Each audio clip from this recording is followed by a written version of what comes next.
Hello everyone, welcome back to Neokills Gaming. We are back with some more Dungeon Defenders Awakened, and we are going to be going over survival mode for the Ancient Mines on Insane difficulty today. And this is definitely going to be one that everyone wants to know how to do because this will give you the best pet in the game. Alright, so first up for this map here, we will mostly be using the Apprentice, the Squire, and the Huntress. And for the stats, this is what we're looking at here. Most of it's into Fortify, but you also have a decent amount into Range and to the Rate.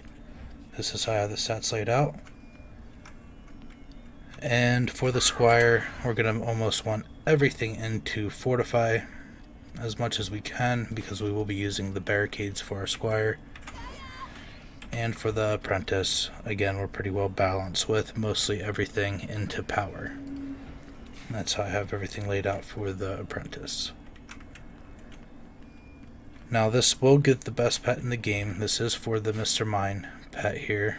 And as you can see, the stats for this pet are much better than any other pet. So it is very recommended to get something like this in order to be able to progress towards the endgame stuff. So I start with these flame burst turrets. I put one right about there. Then I put another one right about here, facing it up the hill. Now you will have to come back and forth a little bit, because if they are resistant, they have the flame element, they will not be killed by those towers. So, and then I just normally solo this path over here.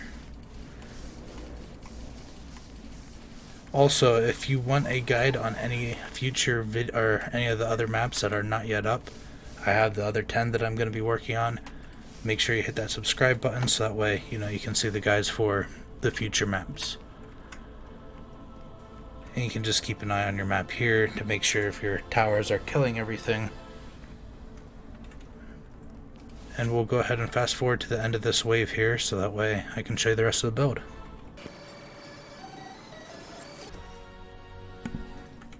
Alright, we're back here. Gonna collect as much of this mana as we can. And for this next part, we're going to switch to our Huntress next.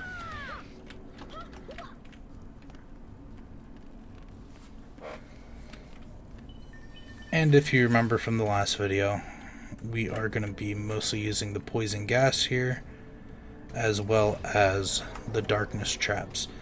The gas will slow down anything that steps into it, as long as it doesn't have the poison immunity. And then the darkness won't really matter, because the darkness trap will remove any immunities that they have. So we place those right about there.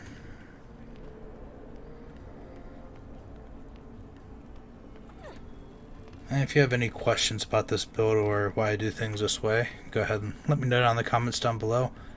There are many ways to do this build, but this is one of the combinations I like using the most.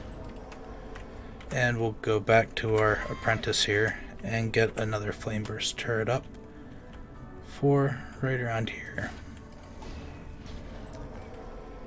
Alright, and we'll go ahead and fast forward to the end of this wave here and show you what's next.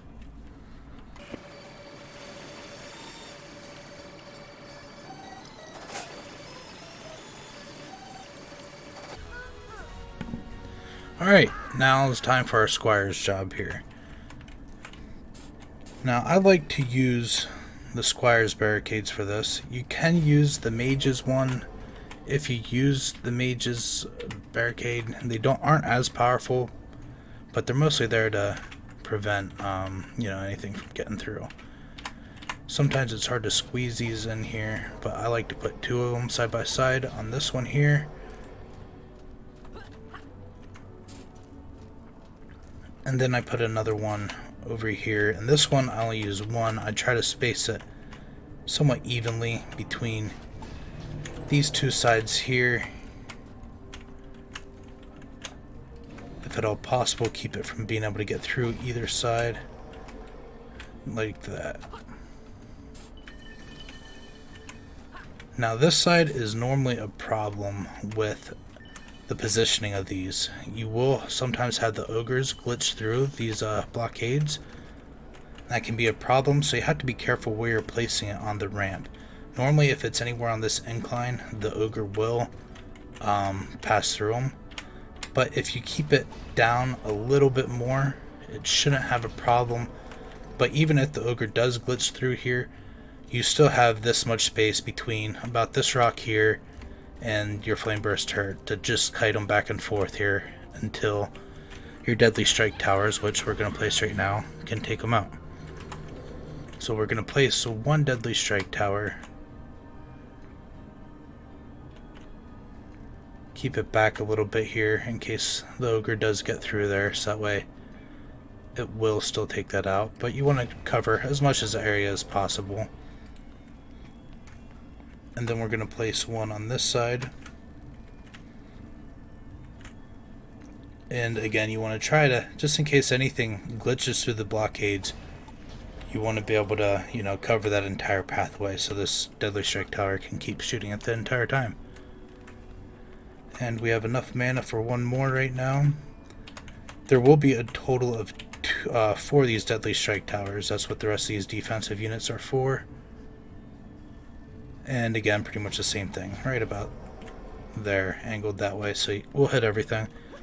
And then the last deadly strike tower will go right along this side here with this guy, and just double up on that. But we'll fast forward to the next wave, and when I have enough mana to build that last one, I'll show you guys.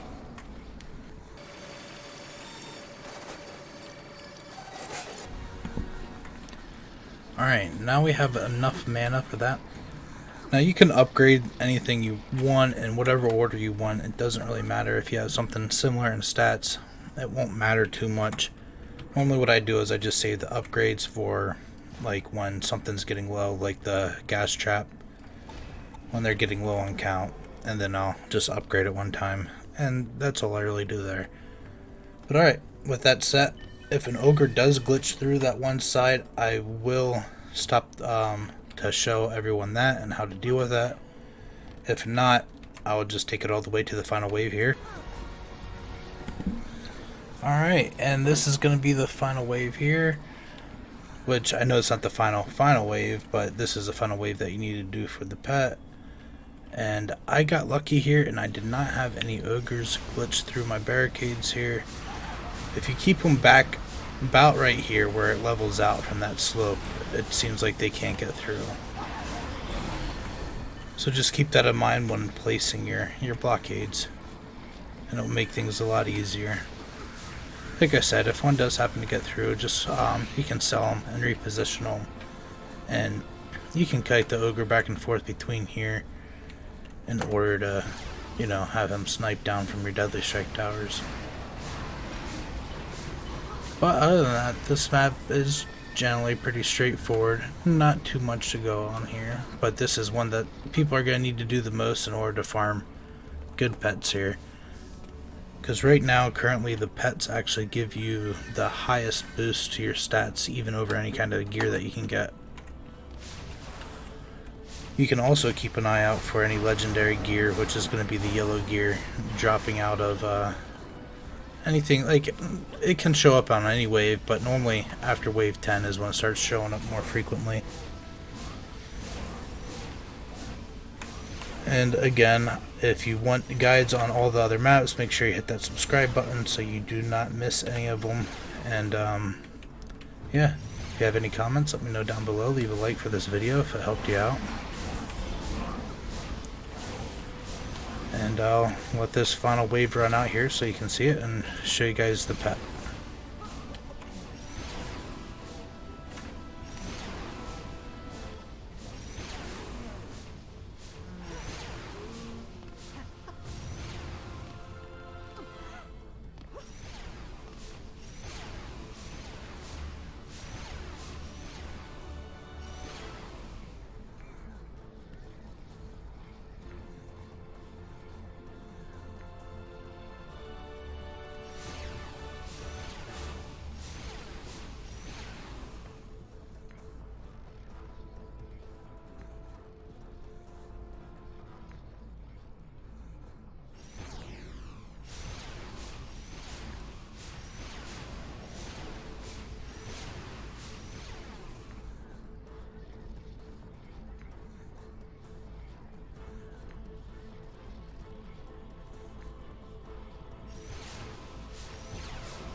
Alright, and that does it for this wave here.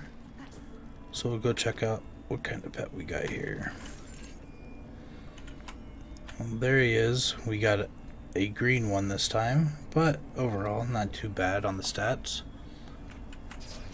And that's all there is to it.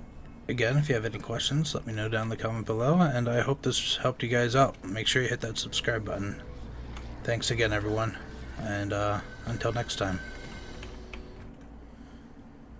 Hey everyone, one final thing, I just wanted to show everyone that this build will hold up until the final wave.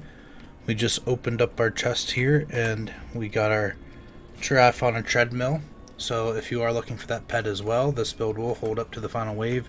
And as you can see, since we picked up our Mista mine pet here, all the legendary stuff that started dropping afterwards, and all the level 60 gear. So if you are looking for gear as well, this is definitely a good way to get it. Plus we hit level 72, so I'll add that into power. But alright, hope that helps everyone out, and I'll see you guys next time. Have a good one.